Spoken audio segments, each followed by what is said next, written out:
Good morning friends, welcome to JMD classes. आपका हमारे इस चैनल पर स्वागत है। दोस्तों, हम यहाँ पर पढ़ रहे हैं हमारा चैप्टर कंपाउंड इंटरेस्ट, चक्रवृद्धि ब्याज। हमने अरिथमेटिक के बहुत से टॉपिक्स पढ़े हैं और उसमें हम आगे बढ़ते हुए अब हम कंपाउंड इंटरेस्ट पर हैं। आज जो हम क्लासेस लेंगे वो हम थोड़ा आगे बढ़ते हुए कुछ differences of simple interest and compound interest की बात करेंगे।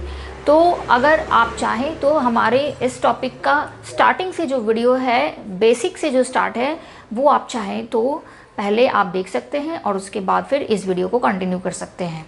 वैसे अगर आप इस वीडियो को भी कंटिन्यू करेंगे तो आपको समझने में कोई दिक्कत नहीं होगी, क्योंकि प्रश्नों को इतनी सरलता से यहाँ पर समझाया जाएगा कि आपको बेसिक से हर क्वेश्चंस की सॉल्यूशंस को समझाया जाएगा कि ये कैसे स्टार्ट हुआ, कौन सा फॉर्मूला यूज़ करना है और क्या कैलकुलेशन करना है। तो इसमें आपको कोई दिक्कत नहीं होगी। तो आप हमारे वीडियो के अंत तक बने रहिएगा। यहाँ पर आपको काफ़ी कुछ नया सीखने को मिलेगा और अगर आपको हमारा वीडियो पसंद आए तो आप हमारे चैनल को ज़रूर सब्सक्राइब कीजिएगा और अपने दोस्तों को भी शेयर कीजिएगा। तो आइए हम अपना क्लास शुरू करते हैं। सबसे पहले कंपाउंड इंटरेस्ट में आपको ये जानना ज़रूरी है कि कंपाउंड इंटरेस्ट का जो फॉर्मूला होता है वो क्या होता है। तो हमने स्टार्टिंग में भी देखा था, लेकिन इस क्लास को भी शुरू करने से पहले हम थोड़ा सा बेसिक नॉलेज ले लें। तो हमने क्या जाना था? हमने ये सीखा था कि कंपाउंड इंटरेस्ट के अंदर अमाउंट का फॉर्मूला होता है P 1 + R/100 to the power n। ऐसा हमने पढ़ा कि ये इसका बेसिक फॉर्मूला होता है। और जब आप ब्याज राशि निकालना चाहते हैं यानी कंपाउंड इंटरेस्ट, तो उसको निकालने के लिए आप A में से P को माइनस करते हैं। A हमारा होता है अमाउंट यानी कि मिश्रधन और P हमारा होता है प्रिंसिपल यानी कि मूलधन। तो ये बेसिक चीज़ें तो आपको पता होनी चाहिए। दूसरी बात कि सिंपल इंटरेस्ट और कंपाउंड इंटरेस्ट में क्या डिफरेंस होता है। तो सिंपल इंटरेस्ट में हमें ओनली P, जो P होता है प्रिंसिपल, सिर्फ उस पर हमें ब्याज राशि मिलती है और वो ब्याज राशि मिलती है रेट के परसेंट से। तो रेट यहाँ पर आपको जो ये R है, R ये है दर, किस दर से आपके मूलधन पर ब्याज देना पड़ेगा, ये होता है वो रेट। तो सिंपल इंटरेस्ट में आपको सिर्फ और सिर्फ मूलधन पर ही ब्याज काउंट होता है। ठीक है, ये ध्यान रखना है। दूसरी बात हमें ये ध्यान रखना है कि जब कंपाउंड इंटरेस्ट की बात करते हैं तो अगर जैसे जैसे आपका ईयर इंक्रीज करता है आगे, जैसे अगर आप 2 साल की बात कर रहे हैं तो पहले साल तो आपको सिर्फ और सिर्फ मूलधन ही है तो उस पर ब्याज राशि मिलेगी, लेकिन जब दूसरे साल के लिए आएगा तो मूलधन पर भी मिलेगा और पहले वर्ष जो आपको ब्याज राशि दी गई थी ना, उस पर भी R% लगा के आपको ब्याज राशि मिलेगी। ये डिफरेंस होती है कंपाउंड इंटरेस्ट और सिंपल इंटरेस्ट में, और इस वजह से हम इन दोनों टॉपिक को अलग अलग पढ़ते हैं और इस वजह से कंपाउंड इंटरेस्ट के काफ़ी सारे टाइप ऑफ क्वेश्चंस आपको पेपर में देखने को मिलते हैं। दोस्तों, होता क्या है कि कंपाउंड इंटरेस्ट के जो सॉल्यूशन है ना, उसके number of types of solution हैं। आप फॉर्मूले से भी जा सकते हैं, आप बेसिक कंसेप्ट से भी जा सकते हैं और भी डिफरेंट मेथड्स हैं, लेकिन यहाँ पर मैं आपको वो मेथड्स बताऊंगी क्वेश्चन में जो इस क्वेश्चन के लिए एकदम सटीक है। आप उसको थोड़ी सी मेहनत करेंगे, याद करेंगे, अगर फॉर्मूला है तो याद करेंगे, अगर कंसेप्ट है तो समझेंगे। तो इस क्वेश्चन के लिए कौन सा मेथड सबसे बेस्ट है, मैं आपको उस तरीके की एक्सप्लेनेशन दूंगी। तो मैंने प्रीवियस क्वेश्चन में भी दोनों डिफ्रेंशिएट किया है कि हमें इसको अगर फॉर्मूले से जाएंगे तो क्या अप्रोच लगाना पड़ेगा और अगर कंसेप्ट से जाएंगे तो क्या अप्रोच लगाना पड़ेगा। तो चलिए इस क्वेश्चन को देखने के लिए आप हमारे साथ अंत तक बने रहिए। ये था फॉर्मूला। अब यहाँ पर जो क्वेश्चन नंबर 1 है, सबसे पहले हम उसको डिस्कस करेंगे। यहाँ पर 2 क्वेश्चन आपको बोर्ड पे दिख रहे हैं, क्वेश्चन नंबर 1 और क्वेश्चन नंबर 2, दोनों सेम ही टाइप का क्वेश्चन है और बहुत ही आसान है, लेकिन आसान तब होगा हमारे लिए जब हम उसको सॉल्व करना सीख जाएंगे। तो ये सिखाने के लिए मैं आपको आज यहाँ पर मौजूद हूँ। तो चलिए देखते हैं हमारा क्वेश्चन। क्वेश्चन नंबर 1, सबसे पहले क्वेश्चन को रीड करते हुए आप इसके डाटाज को लिख लें।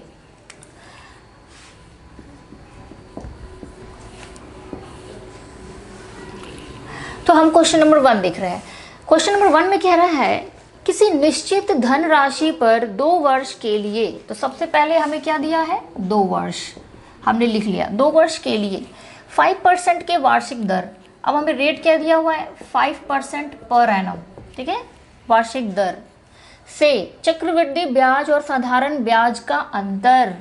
मैं इसको डिफरेंस डी लिख रही हूँ, किसको, चक्रवृद्धि ब्याज और साधारण ब्याज का जो ये राशि है इसका अंतर 15 रुपए है।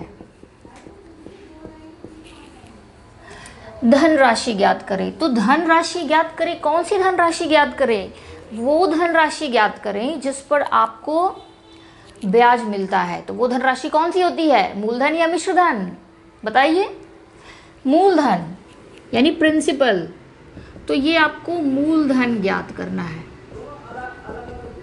तो सबसे पहले तो क्वेश्चन समझ में आना चाहिए कि what the question is saying. तो हमें क्वेश्चन को पढ़ते हुए पहले गिवन लिख देना है। क्वेश्चन में दिया हुआ था कि 2 वर्ष के लिए 5% प्रति वर्ष आपका ब्याज दर लग रहा है, और उस केस में जो हमारी धनराशि है उस पर साधारण ब्याज और चक्रवृद्धि ब्याज इनका डिफरेंस दिया हुआ है 15 रुपए, ठीक है। अब इस टाइप के क्वेश्चन को देखते ही आपके मन में इसके सॉल्यूशन का जो एक फॉर्मूला है वो आ जाना चाहिए। देखिए यहाँ पर एक फॉर्मूला है, वो आप याद कर लीजिए।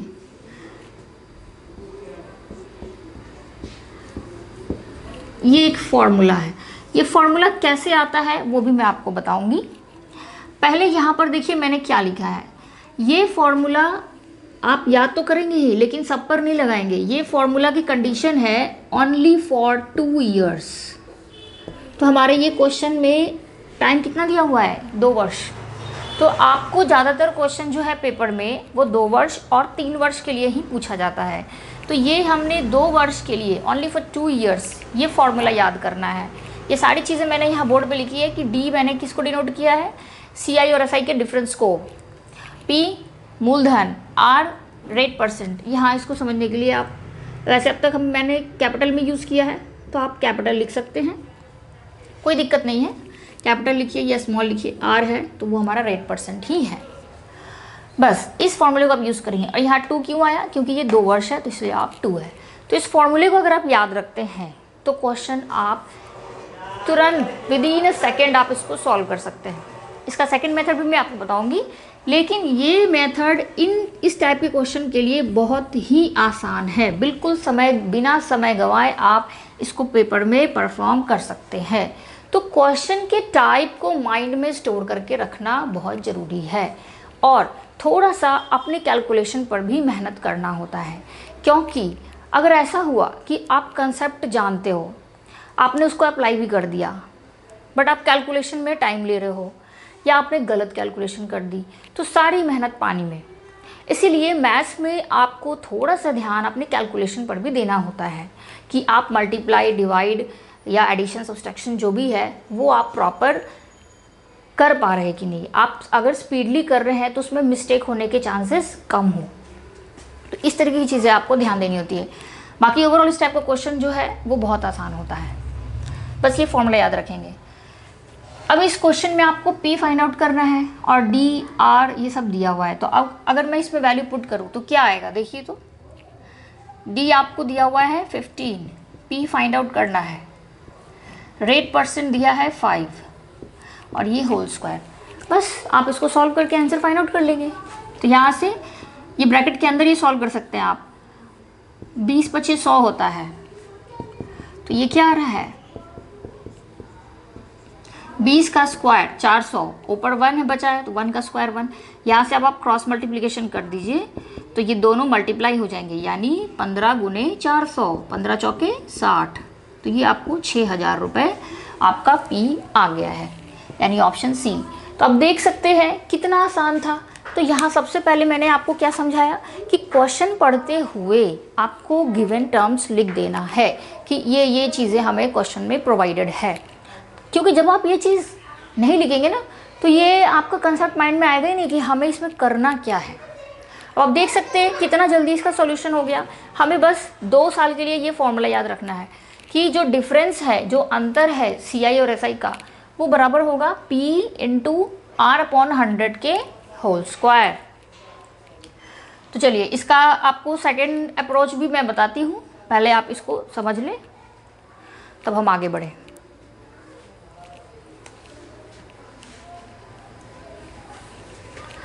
चलिए देखिए, इसका दूसरा मेथड ये भी है कि आप इसको, अगर सपोज आपको फॉर्मूला नहीं याद है या आप भूल गए, तो इसके सेकंड मेथड में आप क्या अप्रोच लगा सकते हैं वो देखिए।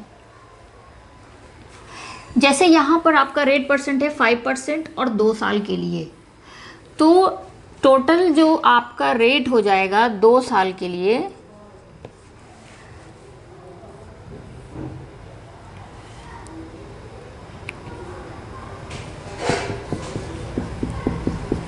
सिंपल इंटरेस्ट और कंपाउंड इंटरेस्ट पे नेट रेट आप कैसे कैलकुलेट करेंगे। तो अगर 2 साल की बात करें, 2 साल की, तो 2 साल में आपको 5 + 5 10, यानी कि जब आप CI SI निकालते हैं तो वो सिर्फ और सिर्फ ऐड होता है 5 + 5 यानी 10%।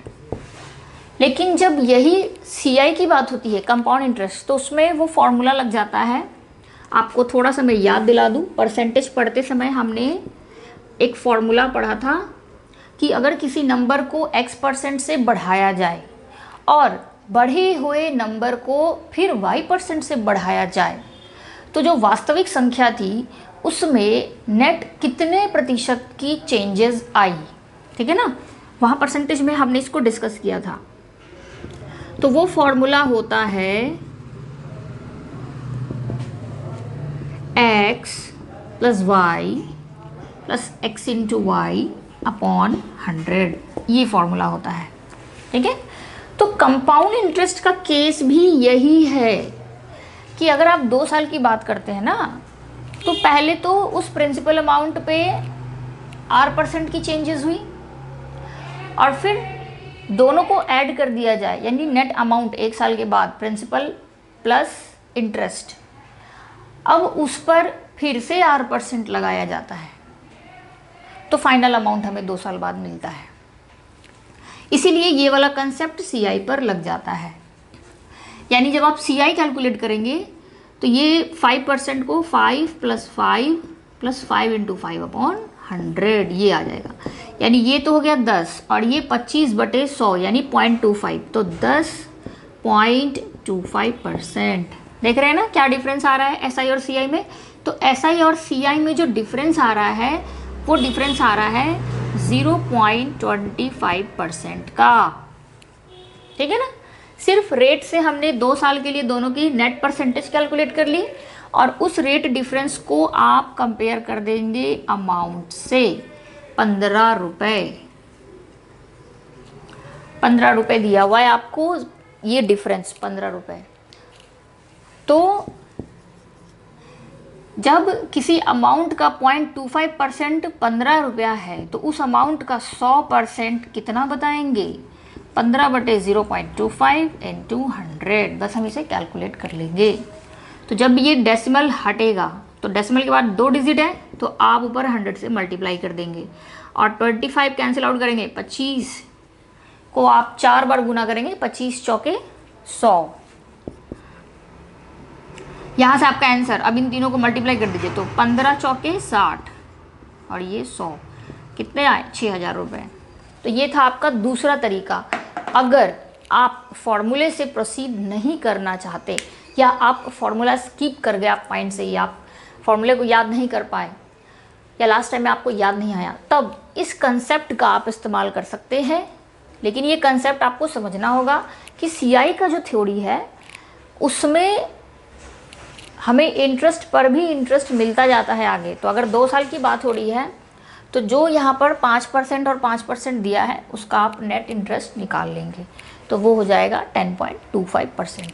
तो यही डिफरेंस, जो रेट परसेंट का जो डिफरेंस आता है ना, वही हमें दोनों के धनराशि के बीच अंतर देता है। तो ये था आपका पहला सवाल का दूसरा तरीका। तो अब मैं ऐसा सोच सकती हूँ कि आपको ये मेथड्स बहुत ही हेल्पफुल रहेंगे, क्योंकि कंपाउंड इंटरेस्ट में काफ़ी सारे बच्चों को दिक्कत होती है। हमारे पास काफ़ी मैसेजेस भी आते हैं कि कंपाउंड इंटरेस्ट के जो टाइप ऑफ क्वेश्चन है आप उनको कराइए, कि इनमें हमें समझ में नहीं आता, या कुछ लोग जो समझाते हैं वो बहुत लेंदी प्रोसेस होता है। तो यहाँ पर मैंने आपको कोशिश की है कि जो भी मेथड आपको सूटेबल लगे आप उसको अपने प्रिपरेशन में उसको आप फॉलो करें। चलिए क्वेश्चन नंबर 2 पर बढ़ेंगे। क्वेश्चन नंबर 2 भी सेम यही क्वेश्चन है, थोड़ा सा इसमें चेंजेस क्या है, चेंजेस है आपको 3 वर्ष के लिए। यहाँ देखिए दोनों क्वेश्चन में आप चेंजेस देख लीजिए, कोई ज़्यादा चेंजेस नहीं है, बस ये 2 वर्ष के लिए है, ये 3 वर्ष के लिए है।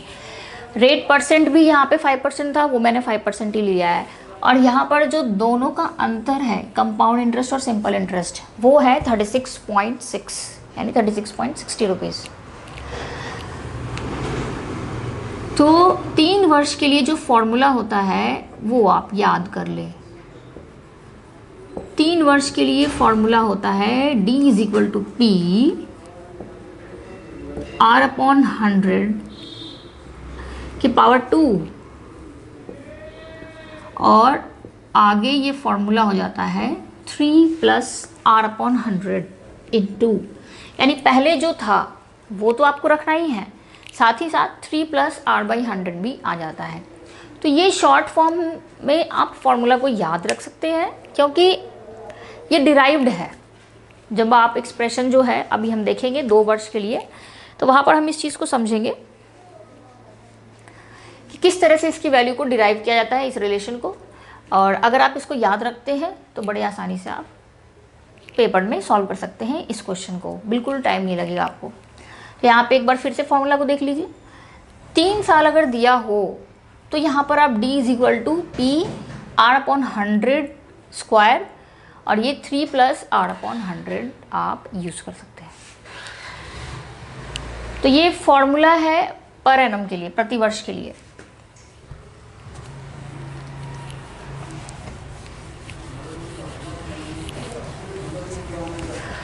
अब अगर हम क्वेश्चन की वैल्यूज को बस पुट कर दें तो ये फटाफट से सॉल्व हो जाएगा।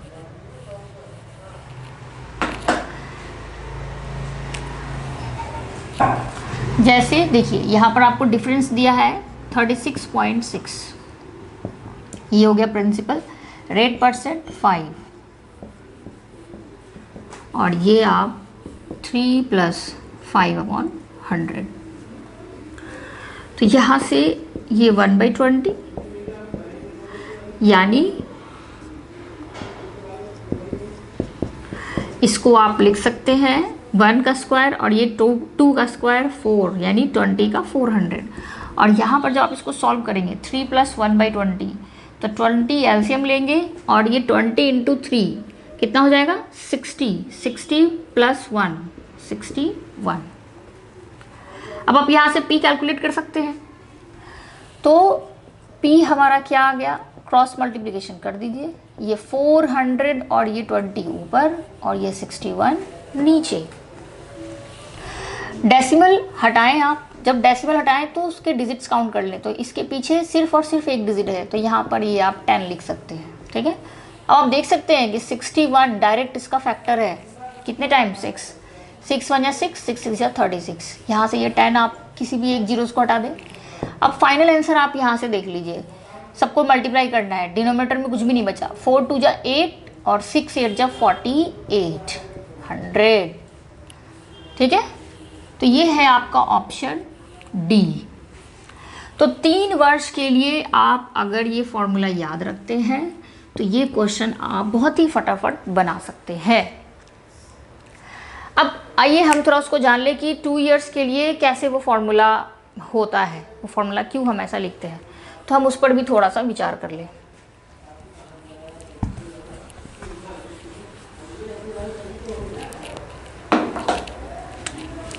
तो जैसा कि हमें याद रखना है कि 2 साल के लिए जो फॉर्मूला है वो डिफरेंस लिखते हैं PR/100⁻²। 2 साल है तो पावर 2, बस इतना ही। कैसे आता है ये रिलेशन?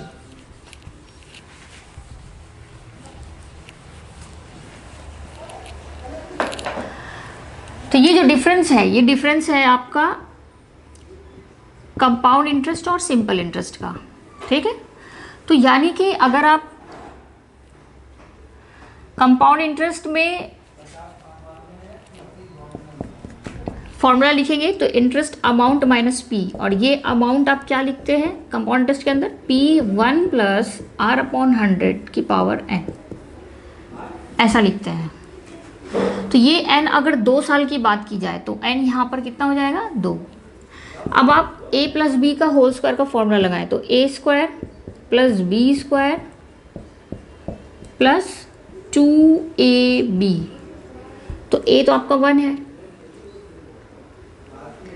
और अगर मैंने यहाँ पर p जो है बाहर ले लिया, ये दोनों p कॉमन ले लिया, तो ये 1 और ये 1 कैंसिल आउट हो जाएगा, और हमारे पास ये रिलेशन, अगर मैं p को इंक्लूड कर दूँ तो ci हमारे पास आ जाएगा p × R/100 का होल स्क्वायर प्लस 2PR/100। अब यही चीज़ अगर आप सिंपल इंटरेस्ट की बात करेंगे तो सिंपल इंटरेस्ट PR और T, क्योंकि आप 2 साल ले रहे हैं तो ये हो जाएगा। अब हमें डिफरेंस जो है वो CI - SI है, तो इनको आप सामने सामने रख दें। तो CI के लिए आप क्या है, जो ये वैल्यू है PR/100 स्क्वायर 2PR/100, और SI जो है आपका 2PR/100। तो ये दोनों टर्म्स प्लस माइनस होने की वजह से कैंसिल आउट हो जाते हैं, और हमारे पास जो डिफरेंस निकल के आता है वो ये आता है कि D = PR/100, P × R/100 का होल स्क्वायर। तो ये फॉर्मूला जो है हम इस तरीके से थ्योरी से डिराइव करते हैं, और अगर याद रहता है तो वो आप उसको एज अ ट्रिक यूज़ कर सकते हैं, तो शॉर्टली वो आप उसको बना सकते हैं। तो ये तो बात हुई कि किस तरीके से हमने इसको सॉल्व किया, और मैंने आपको बिना फॉर्मूले के भी क्वेश्चन को बना के दिखाया। तो आपको जो भी मेथड सही लगे आप उसको अप्रोच कर सकते हैं। तो इसी तरह क्वेश्चंस हम आगे और भी डील करेंगे, और आपको जिस भी तरीके की प्रॉब्लम्स जो आपको जिसका सॉल्यूशन कहीं नहीं मिलेगा वो आपको इस चैनल पर मिलेगा, क्योंकि हमारी कोशिश यही होती है कि हम ऐसे क्वेश्चंस को डिस्कस करें जिसमें ज़्यादा से ज़्यादा बच्चों को समस्या होती है और जो पेपर में आता है। तो कंपाउंड इंटरेस्ट का जो टॉपिक होता है, मैं ये नहीं बोलूँगी कि ये आसान होता है, इसके क्वेश्चन आसान होते हैं, ऐसा मैं नहीं कह सकती, क्योंकि बिल्कुल ऐसा नहीं होता। सिंपल इंटरेस्ट तो टॉपिक ही आसान है और क्वेश्चन भी आसान आता है, लेकिन कंपाउंड इंटरेस्ट को हमें समझते हुए आसान बनाना पड़ता है। आप एक बार कंपाउंड इंटरेस्ट को पढ़ें, पूरे चैप्टर्स को थॉरली, और उसके बाद उनके टाइप्स पे फिर वापस से दोबारा मेहनत करें कि हमें और क्या करना है इसमें, और किस तरीके से हम कंपाउंड इंटरेस्ट को और मजबूत बनाएं। हमने जो फार्मूलाज पढ़ा है वो हम एक पेज में जब रिवीजन स्टार्ट करें तो फिर से उसको नोट डाउन करें, और सारे रिवाइज उसको फार्मूलाज को एक जगह नोट डाउन करने के बाद, या एक जो भी मेथड्स हमने लगाया उसको एक जगह लिखने के बाद, तब हम आगे प्रैक्टिस स्टार्ट करें। तो जितनी बार आप कॉपी पे वर्क करेंगे उतना ज़्यादा वो चीज़ें आपके माइंड में स्टोर रहेगा। रिटन वर्क करने से आपका ये लंबे ड्यूरेशन तक आपके माइंड में स्टोर रहता है। तो देखने से, सिर्फ पेज पलट के आप देखेंगे कॉपी में, इससे बेहतर है कि आप थोड़ा सा टाइम देकर उसको फिर से बना लें, क्योंकि रिटन करने से काम एकदम पक्का हो जाता है। तो इससे आपको अपने जो प्रिपरेशन में टाइम ड्यूरेशन लगता है वो और बचेगा, क्योंकि आपको काफ़ी लंबे समय तक याद रहेगा और लंबे टाइम इंटरवल पे आपको रिवीजन करना पड़ेगा। तो इसलिए रिटन वर्क की आदत आप अपने प्रिपरेशन में लाइए। तो इस तरीके के क्वेश्चंस के साथ हम फिर वापस मिलेंगे, तब तक के लिए थैंक यू।